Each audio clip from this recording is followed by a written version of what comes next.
One of the least visited areas of the park is the northwest section.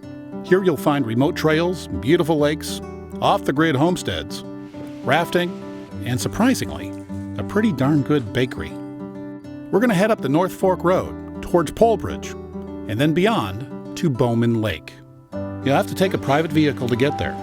You can get there from outside the park via the North Fork Road, but we're going to head out from the Apgar town site on the western end of Lake McDonald. The 11 miles of the Camas Road is surrounded by forests of different ages. A series of fires over the last 20 years are responsible for the diversity of flora and fauna.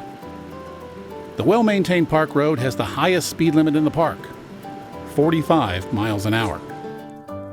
The road ends at a fork in the road, just outside the park. Turn right on the graveled North Fork Road. It roughly follows the contours of the North Fork of the Flathead River. There are a few turnouts along the way. This one has an info sign describing the benefits of a forest fire to the ecosystem. The past fire made it easy to see the river. As this was shot in late August, there was little whitewater.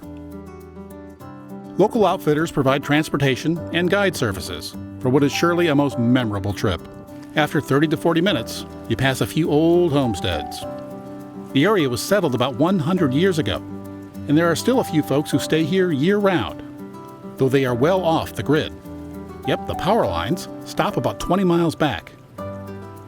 Today, there's a few ranches, a hostel, a few cabins, and the main attraction, Polebridge Mercantile. It's been a going concern since Bill Adair hand-cut the timber fort in 1914.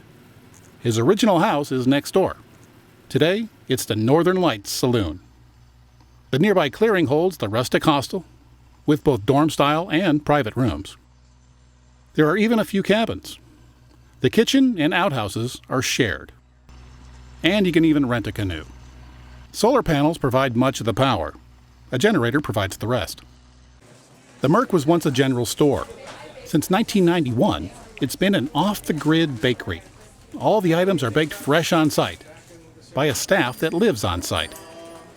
Of course, t-shirts and other souvenirs are available. The place has changed little, and the handcrafted construction is on display. It stood up well against over 100 years of harsh weather. It's open year-round, but in winter, only 3 days a week. The road to Bowman heads north, past the Saloon.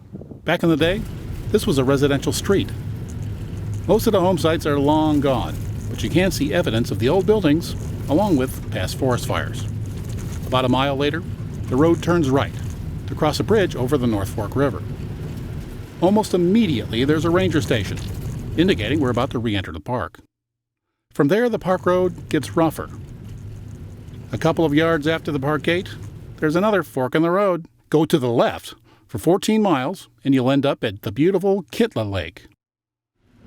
We're going to go to the right, and in 6 miles, we'll be at the equally nice Bowman Lake. The single-lane track is twisty with many blind corners. We're going only about 15 to 20 miles an hour. As a precaution, I honk the horn on particularly blind corners to alert anyone heading in the opposite direction. This was shot late in the day, and there was a time problem. We were staying at the Rising Sun Motor Inn on the other side of the park, but the Sun Road was going to close in a few hours for construction, so we wouldn't be able to stay long. About 30 minutes later, we are at a beach near the Bowman Lake campground.